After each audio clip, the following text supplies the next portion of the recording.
So I'm currently super sick, but unfortunately, Blizzard and Wowhead have dropped some pretty major news. So unfortunately, we gotta go over this and look at what's going on here. So some major news that just dropped. A lot of information on Phase 2 of Season of Discovery. With this, so there's a video on it. With this preview, we want to take a moment to get ahead of the PTR, since like previous Classic PTR, the content for Season of Discovery Phase 2 will not actually be available to play. We also want to help assuage any incorrect assumptions for any data mining that may occur, as the PTR also holds some data that could be misleading, is experimental, it's meant for later phases, or even items that did not make the cut. So you might notice that I'm having trouble breathing, but we'll try to make our way through this here. Please note that all examples are still work in progress. So the first thing, and we'll actually move over, no more GDKPs in Season 2. They are... So yeah, it's already tons of stuff. So this is obviously on Wowhead. So there was a blue post from Blizzard that says we're experimenting with a new policy which will no longer allow GDKP runs in Season of Discovery. While we understand that there are some benefits for those who find this a convenient way to gain gear, we also recognize that there are concerns surrounding the erosion of traditional guild and social structures that are a part of the spirit of Season of Discovery. Given the experimental nature of Season of Discovery, we want to try things out without this type of transaction taking place in this game mode. With the launch of February 8th, Phase 2 Season of Discovery, we will be restricting this activity. We will have more information to share on our official channels, and we'll be monitoring feedback closely. No specifics on how they're going to do this. So their notes. Oh, they do have. Oh, it's from the Phase 2 video. So let's see if we can. Oh, it's like a 30-minute video. So. Hi, I'm Linny Cook Saverline, and I'm. Okay. Let's see if we can find it. Yeah, here we go.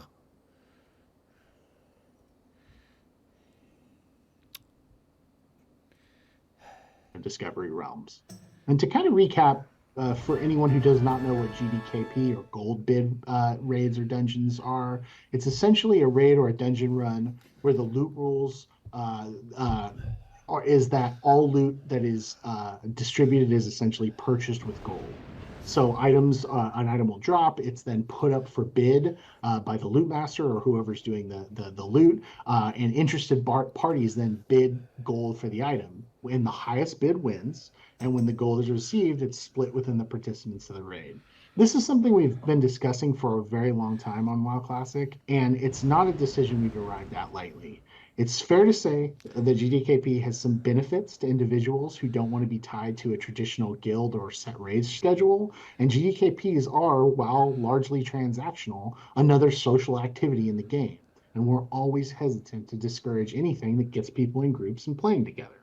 However, we do remain concerned that GDKP erodes traditional guild and social structures that are in many cases the basis of our most fond memories of original World of Warcraft, and it's undeniable that GDKP contributes to and drives a lot of malicious accounts, illicit activity, RMT, botting, all of the things we just talked about. I'm glad they brought that up, because I was surprised that we didn't see anything about GDKPs. I think I had posted about... I did in my last video, is that people that are running GDKPs, especially in Season of Discovery, I would go as far as to say in other realms of WoW, are buying gold. And the reason I believe that is because simple logic, right? Like if you go into a GDKP, right, you're going into it for a reason, right? They mentioned things like not having a guild, not having a set structure, but I think more than that, it's you don't want to waste your time, right? You want to be able to go in and get the gear you want. Now, that's hard to do in a GDKP, as an example, if you don't have the gold. if that makes any sense, right? So let's say you go into a Gdkp and you want the two-handed Hydra sword, right? That drops off the last boss in BFD. You're gonna know it's gonna go for a lot, right? You probably don't know how much. You could probably ask a couple of people, but you never really know, right? So what's a safe amount of gold to bring in to a Gdkp, right? 100 gold, 150 gold, 200 gold. Well, what if somebody who does buy gold comes in there and wants to buy it? And I've seen that before. I think the last Gdkp I did was AQ back in Classic, and it was the last one I ever did because the guy I hate when they do the increments of 5 gold, but AQ had been out forever, and I was trying for my tier set tokens on my warrior, and the guy would wait until the absolute last second and then bid and refresh everything, and I'm like, dude, come on. And then eventually I started going, and I was like, all right, I think I went in there with 1,000 gold to buy other stuff. I didn't want to just buy one piece, and I ended up getting outbid entirely on one piece, which was shitty. And of course he was a troll about it and all this stuff, and it really was just upsetting because of the way he handled it and all this stuff. But anyway, my point being that you don't know going into a Gdkp whether or not that's going to happen, right? So if you go into a Gdkp, you want to make sure you're going to be able to buy the item. I don't care who you are. I don't care what. I would think maybe besides somebody who's doing warlock summoning, right? And even then, right, that a human person can make more gold than a gold farmer, right? And then in turn then buy gold, right? You could farm all week, right, as fucking top to bottom, fucking however many, 14 hours a day, whatever. And you'd likely not get nearly as much gold as you would just buying gold, right? Take you 5 minutes, right? And that would be a really shitty feeling. So that's what leads me to the idea of most people who do GDKPs are just buying gold. The other thing is you don't really see them in retail. And why is that? Well, because buying gold is legal in retail while you can buy tokens, which means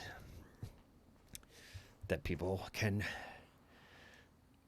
just buy the gold. So again, you lose that incentive to go in because you have no idea, right? So if you bought a token I think you can buy one once a day, or maybe it's once a week or something, right?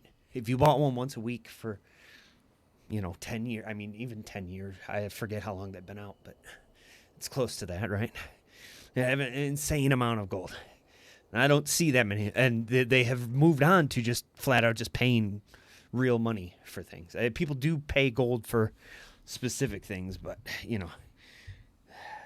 the idea of GDKPs don't really exist in retail WoW.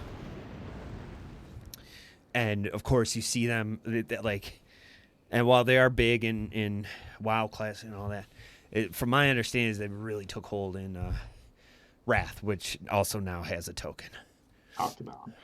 Season of Discovery is highly experimental in its nature, and we take chances. And this is another chance. I'm very excited about that. Very we want to excited. give an honest try to a version of World of Warcraft without GDKP present, and this is our best opportunity for that. So as of the launch of Phase 2 on February 8th, GDKP will no longer be permitted in Season of Discovery. We're going to release additional communications with another FAQ to kind of go with this FAQ, talking about this. And, once we do, we'll have that posted on forums and stuff. We'd really like to hear. Fell River ring up. That's very interesting. So, WoW City Phase 2 GDKP FAQ. I don't think there is anything that they post.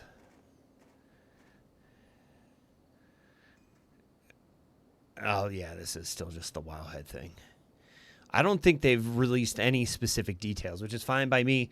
But we'll move on because I think the headline, right, is just that no more GDKPs in Season of Discovery. I think that's awesome. I am, as awesome as I do think it is, I do think Blizzard is taking the right approach, because I have to look at it from the standpoint. There are obviously a lot of people that do it, and while I think the better way to attack real money trading is obviously to attack gold sellers and gold buyers. This is definitely dipping the toes in the water of figuring out how to do this, because I don't really know how they're going to be able to do this. I mean, you just changed the name, right? You just, if they, what are they going to ban words, or are they going to ban, like you can't type looking for group Gdkp, BFD, or NOMER GAP? Well, if that's the case, then you can just call it something else. I don't know, bid run or something or whatever. And are they going to ban trading? Like if somebody's a loot master, they can't get gold. Well, that you just have somebody else take the gold, and you run 3 people or whatever, right? One handles the loot, one handles the gold, another handles like running the GDKP. Obviously in 10-mans that's a little harder, but when it comes to higher level raids, that's nothing. And in fact, I think some GDKPs actually do that, where they have a team of 3 or 4 people that actually run the GDKP, so to make things go smoother. So I'll be interested to see how they do this. If they suspend people who run them, should be pretty easy to determine whether or not somebody's in a GDKP. So we'll just have to see. I'm very, very curious as to see how they do this. But that being said, that gets me very, very excited for the future of SOD. So on top of that, we got information about Nomergon. It's going to be a 10-player raid, which we kind of already knew. It's going to have 6 bosses. It gets 1 additional new boss, which is cool. They've been redesigned. They give new features. We don't have that information yet. It will introduce a new world buff, which was to be expected. There's going to be a new profession quest leading to new materials. Players can craft more powerful items. As a compromise for both leading-edge players and more casual players, the raid dungeon will become available within the launch of Season of Discovery Phase 2, but there will be 2 lockouts on the normal weekly lockout timer at the start of the phase. This means the first of these raid resets will occur on February 13th, and the second will occur on February 20th. So, February. Okay, so it comes out. So, if you want to get into the first lockout, you got to be 2, 3, 4, 5. You want to get to 40 in 5 days. That's very manageable. And start the hunt in the raid dungeon right away, but also minimizes the number of lockouts missed for players who level more slowly. Grubbles, new radiation vents may just come into play. Crowd Pummeler 960, the boss has moved to a new part of the dungeon where your encounter will occur on the raised platform before a crowd. Mechaneer Thermoplug now has new mechanical suits as part of his arsenal. Okay. We're seeing, some of the new loot, which Bonk Maestro's handguards increases fist weapons and maces by 5. This is interesting because this is definitely, assume it's like that were previously staples. Items such as the automatic crowd pummeler will allow players to pick up just one of these items to reuse over and over as a quality of life improvement. Oh. Okay, so that's cool. So, yeah. So druids are getting a huge buff. A mace. So definitely a paladin and resto druid mace. Increases chance to dodge and attack. Increases armor by 1,000. But movement speed is reduced by 60%. Effect cannot be removed and lasts for 10 seconds. That's kind of interesting. 16 attack power mace one-handed mace, which is good. 2.4 attack speed. That's nice to see. We've also tucked in some fun items as well into the raid dungeon. Trog Transfigurator 3000 transfigures the caster into a Trog. Okay. Oh. Aragriar's Whimsical World Warper. Where could this device possibly take you? Oh, well, who cares? Interesting. The words "deal with it" are etched in the side. That's awesome. So those are sunglasses. That's cool. Set pieces.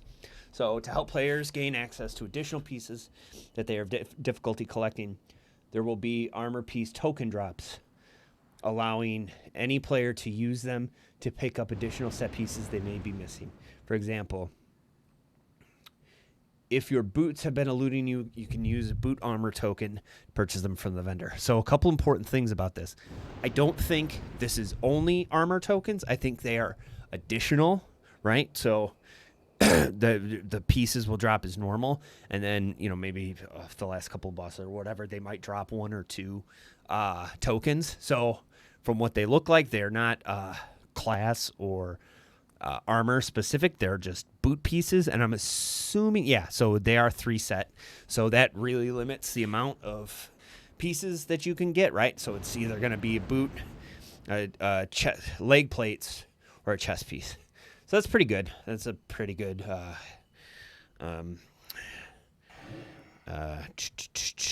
compromise, especially as somebody who is still waiting on their headpiece and has literally not seen it drop in like almost a month. Okay, and then dungeon updates. Xena Discovery Phase 2 will also have new skill books added to 5-player dungeons that drop from various creatures. There's quality of life improvements and will not take a rune slot to help address things such as short aura durations from Paladin Blessings, totem control, or even as part of manipulating combo points. So the ones we see are this teaches you enhanced blessings. So we're going to assume that means blessings are going to get longer times. So maybe 15 minutes, half hour. Revelation of totemic protection. It just says totem control. Not specific as to what that means, but Manual of Redirect teaches you redirect. That sounds like rogues are going to be able to transfer combo points to other mobs, which is cool. We want to provide everyone with a sneak peek at just some of the new runes they will be able to discover. So it looks like we're going to be getting belt and boot runes. Druid runes, Starfire increases next critical strike chance of your next 2 Wraths by 30%. And Wrath increases the critical strike chance of your next Starfire by 30%. Both effects stacking up to 4 charges. Both spells also gain 70% chance at all times to not lose casting time when you take damage. Whew. Tiger's Fury now increases all physical damage you deal by 15% instead of by a flat value, and instantly grants you 60 energy. It is no longer on the global cooldown, but it now has its own 30-second cooldown. That's awesome. Paladin runes. Engrave your belt with Sheath of Light. Dealing damage with your melee weapon increases your spell power by an amount equal to 30% of your attack power for 1 minute. In addition, your critical healing spell heal the target for 60% of the healed amount over 12 seconds. Each time, and then guarded by the light. Each time you hit a target with your melee weapon, you gain 5% of your maximum mana back per 3 seconds for 15 seconds. But the amount healed by your Flash of Light, Holy Light, or Holy Shock spells is reduced by 50% during this mana regeneration. So that's pretty awesome, because I wonder that's going to allow Holy Paladins to kind of hopefully take a break in between healing and get some melee knocks in and have a way to regen mana pretty easily. That's pretty cool. Oh, shit. So hunters get melee specialist. Raptor Strike cooldown reduced to 3 seconds and is now instant. Mongoose Bite cooldown removed, and Raptor Strike has a 30% chance on each attack not to trigger its cooldown. Holy shit. Engrave your boots with Trap Launcher rune. Your traps can now be placed at any location within 40 yards and can be placed while you're in combat. Dude. Additionally, your fire-based and frost-based traps now have separate shared cooldowns. Dude, what the fuck are they doing, bro? Like, oh my god. Oh my god. Fucking Hunter love, bro. Oh my god. Hunters, bro. Dude, as a warrior main, I am upset, which we'll get to that in a second, but dude, Hunters were already so fucking OP, and they're oh my god, dude. Oh my god. That is crazy, dude. Traps. Dude, just to have traps available in combat. Just to have traps available in combat. But now they're not shared. Oh my god. And giving you the chance to melee even more that they already have. Dude, like, now you've got to contend with another fucking melee class swinging a fucking pole. Jesus, dude. So now the very lackluster fucking warrior runes. Rallying Cry. Let loose a rallying cry granting all party and raid members within 40 yards a 15% increased maximum health for 10 seconds. Garbage. Like absolute garbage, right? Nobody gives a shit. No, nobody cares. And then Blood Surge, right? Heroic Strike, Bloodthirst, and Whirlwind have a 30% chance to make your next slam within 15 seconds instant and cost no rage. So a skill that it's not high on the priority of warriors. With an instant attack time, that might change. If I had to guess, this is because they're very worried about warriors becoming too overpowered. The common thread you see is that warriors are already super overpowered. At level 60, they're going to be crazy. So, you know, they've always kind of not been great at level 25 or leveling in general. So, like, you can't really expect them to be any better because should they buff them now, right, to an insane amount, then at 60, they're just going to be, like, unstoppable forces, right? You know, we get, so one of the big ones is Warbringer, right? We got Warbringer in phase 1, which is a rune that allows you to use charge in any stance, which of course is just defensive and battle stance right now. And you can use it when you're not in combat as well, which was always a big problem. It's huge for PvP. The problem is that in I don't know about at level 40, but by level 60, we get Intercept, which is charge in Berserker stance. That does cost rage, but you can use it in combat, right? Which then will effectively give us 2 charges while in combat, which is incredibly strong. But, you know, that's kind of one of those things that you just kind of have to see how it plays out. You know, maybe add a thing of extending cooldowns. I don't know. But if I had to guess, I'm guessing it's because of how strong warriors already are in Classic. They're being very careful to not overdo it with them. Because then by the time level 60 hits, they're going to go crazy. So, and plus, we don't even know what the other runes are yet at this point. These are the only 2 we know.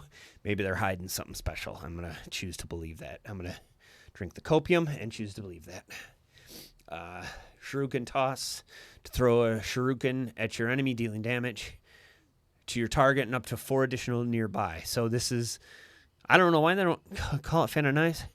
Throw a Shuriken at your enemy, dealing damage equal to 25% of your attack power. Also strike up to 4 additional nearby targets, awards 1 combo point. So it's basically Fan of Knives, although we don't see the cooldown. So, you know, that remains to be seen. But again, it's AoE, which rogues are going to be happy about. Engrave your boots with Master Subtlety. Attacks made while stealth and for 6 seconds after breaking stealth cause an additional 10% damage. That's pretty huge. We'll definitely probably see a lot more Subtlety rogues. Subtlety was very strong in TBCI. If I remember correctly, they had a very similar talent, I think, right, that allowed them to do increased damage after breaking stealth for a certain amount of time. And so the way you would do it is, stealth, stun lock, build combos, burst damage, vanish, re-stealth, kind of rinse and repeat that. But, we'll see. Priest runes.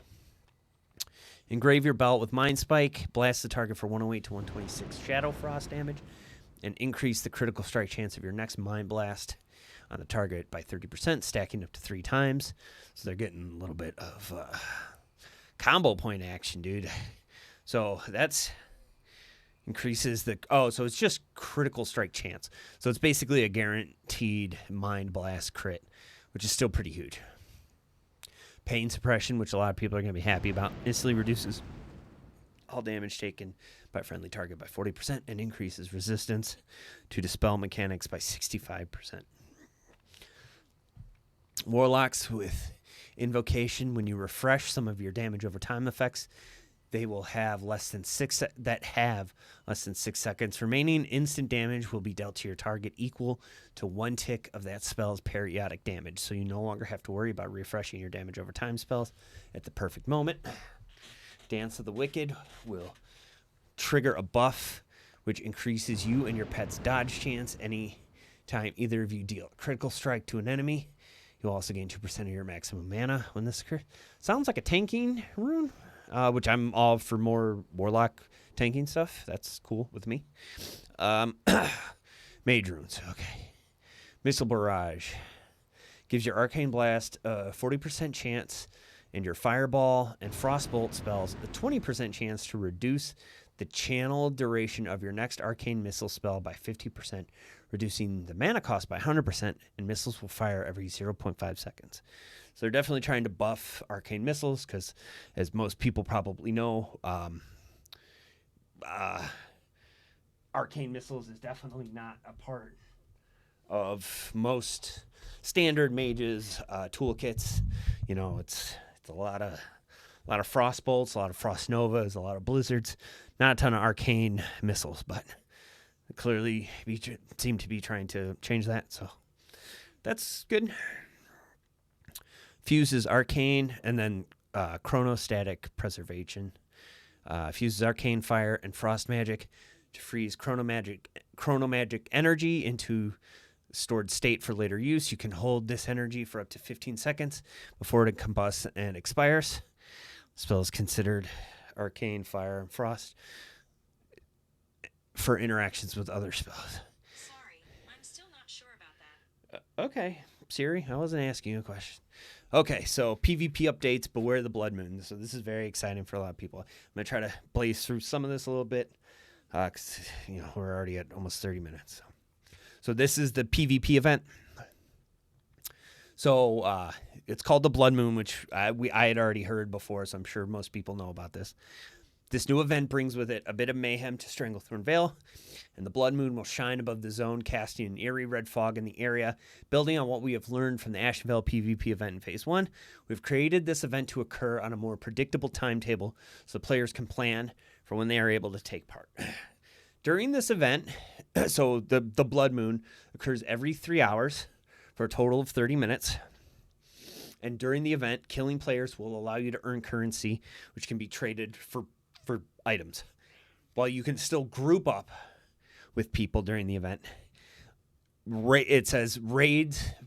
The Blood Moon is a harsh mistress and will punish those in raid groups. So, it's going to be interesting. So while you could probably be in a party, definitely not be in a raid group. For those who would rather live in peace and harmony with the land, you can opt out of the event, which is huge, by speaking by the Zandalari Emissary. You'll not be able to earn any rewards from the event, even if you opt out, and General Realm PvP will still apply. So, unlike the Ashenvale PvP event, there will not be any PvP objectives. You will also need to keep a sharp eye out for the Chosen of the Blood Loa, which is more than a force to be reckoned with and will kill all in their path.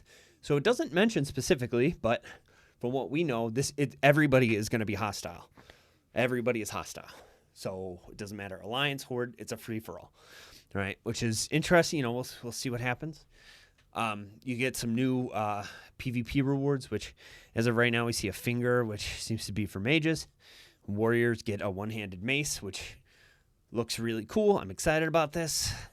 It says there are... Oh, okay. So I didn't notice this, but this is exciting. There are 2 new faction-agnostic mounts that players will be able to acquire by participating in the event. These level 40 mounts also have new appearances. I don't know what that means.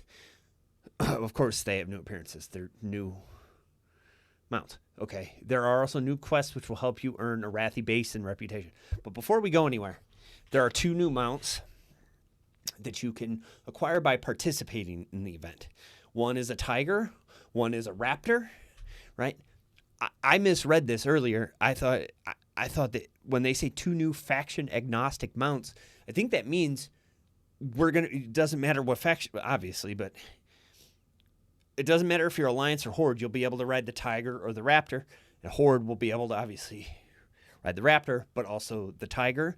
So for those that don't know, this one looks like the Night Elf one that was like removed from like early betas of the game, the Sun Saber or whatever. So that's super exciting. But I wonder if it's going to be a similar reputation thing. And I wonder if at level 40... Oh, wait, no, that still doesn't make any sense. I don't know what they mean by also have new appearances. If they're new mounts, why wouldn't they have new appearances? Like when you hit level 40, maybe? I don't know. I don't know what that means. But I wonder if they'll be full speed, so 60% mounts at level 40, which if you gain, reputation, or if you gain them through reputation, that's pretty huge. People not having to spend 100 gold on a mount. I mean, at this point, I would think everybody is at least prepared for that, but it would be awesome if they allowed you to not, made it not a requirement to buy the faction-specific mounts. I will say as a human main, I absolutely loathe the horse. I prefer a tiger, and would much rather ride a tiger. So in this particular instance, I can do that. I obviously have my Ashen Vale one, but if I could pick anyone, I would absolutely pick a motherfucking raptor, which is awesome. More big stuff. Additional adjustments are coming to matchmaking. While we understand it can be frustrating for solo players to match against pre-made groups, we want to be careful about impacting queues. So this is you queue up for Warsong Gulch. As a solo queue, you end up with a pre-made. Get demolished, queue up, queue against a pre-made. Or solo queue again, get a pre-made. They're trying to fix that in Phase 2. So, to address this, we are implementing 2 changes. Players in groups of 5 or fewer, you will have a higher chance of being matched against groups of 5 or fewer. Likewise, if you are in a group of 6 or more, you will have a higher chance to be matched with groups of 6 or more. This will help aid in matchmaking, in matching more pre-made groups with more pre-made groups, and not pre-made groups with non-pre-made groups when possible. To account for the potential to create longer queues with this updated matching system, the system will ignore these rules after a period of time should we start seeing these queues impacted. This will then match you with the first available so you can get in and play without waiting too much longer. That's obviously what I'm scared of, but we're just going to have to see how it plays out. I also see people trying to abuse the 5 max because, quite frankly, I think you can do quite a bit with a group of 5 people against a full solo queue. But I understand. I mean, other than giving pre-mades their own solo queue, there's not a ton they can do, I get the feeling it's just going to end up affecting queue times, but we'll see. Still exciting that they're doing something about it, right? Like that's all I'm excited to hear that they're trying things. Awesome. After the positive reception to professions in Season of Discovery, we're building and expanding on it significantly for Phase 2.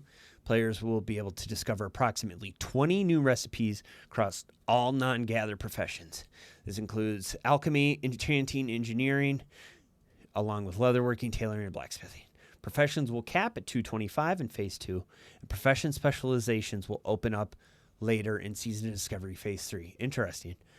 Players will also be able to undertake a epic quest chain to unlock access. No spoilers, though. Good Blizzard. Recipes will also include some new materials that players will be able to find throughout the game and trade with others to get items they need most to craft their wares. Here are just some of the recipes you will find. Okay. Reflective True Silver Brain Cage. So this looks like a pally thing. Nothing. I mean, this looks pretty huge, but this is it's a leather working, so it's definitely hunter. Rad resistant scale hood. 11 strength, 10 agility, 11 stamina, 10 intellect. So I apologize. No, this is shaman gear, right?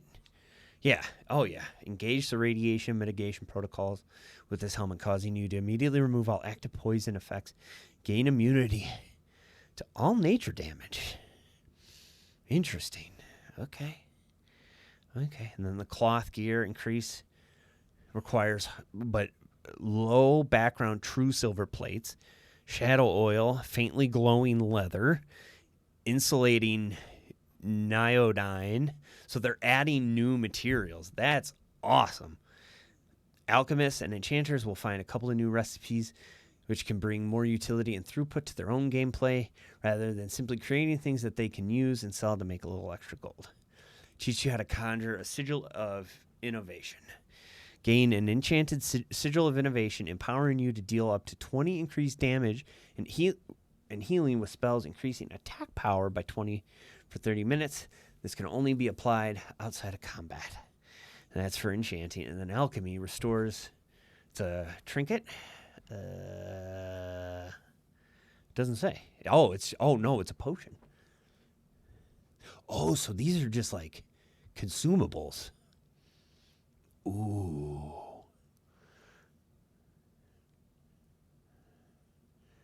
I wonder. So this potion restores 262 to 438 mana and 340 to 460 health. Also increases attack power by 40 and damage done by all spells by 35 for 15 seconds. I wonder if it's going to share a cooldown with potions. But obviously only time will tell. No more Gdkp runs, which we touched on. It's not too late to join. Players looking up to catch up to their friends above level 25. We will be implementing a 50% experience buff for players between level 1 and 25. Players will also see an increase in experience gained within Black Fathom Deep's raid dungeon when it is cleared. The raid dungeon will still continue to run with the current lockout timer, and players will no longer gain the world buff beyond 39. Waylaid supplies will also see an adjustment, but we'll share more later. I mean, the BFD thing. So BFD is still going to be current content while leveling, which is somewhat exciting, but we'll see if people are going to be interested in actually running it. We'll see how much XP it gets.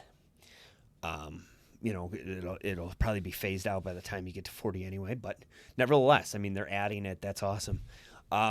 There isn't a single thing I dislike, the exception being maybe the warrior runes, but again, that's something that, time will tell, and we'll probably get other runes and blah, blah, blah, and I'll play a warrior anyway, so it doesn't really matter. So yeah, man, that's so exciting, dude. There's so much to love here, dude. Gdkp is gone. Increased loot pools for Nomer. XP book, dude, I mean, Blizzard is scoring a ton of points with the community right now. And I mean, I think it would be interesting to see what happens. So let me know what you think in the comments below. Thank you guys for watching. It was definitely a long one. If you want to see me stream, you can see me over at twitch.tv/psych. Although I haven't been live recently because I'm still getting over this really nasty illness. But in the next couple of days, and definitely over season 2. So if you want to come hang out, it would definitely mean a lot to me. Thanks, guys, and I'll catch you in the next one.